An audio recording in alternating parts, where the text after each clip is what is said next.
Negative energy আপোনাৰ ঘৰত থিতাপি লৈছে নেকি?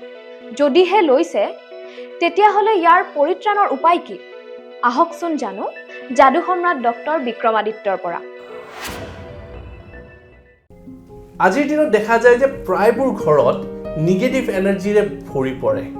বিভিন্ন ধৰণৰ নিগেটিভ এনাৰ্জি ঘৰবোৰত পোৱা যায়, যাৰ ফলত ঘৰত আহিলে অশান্তি লাগে, ভাৰী ভাৰী লাগে, মনটো বেয়া লাগে, ডিপ্ৰেশ্যন ফিল হয় ঘৰত আহিলে।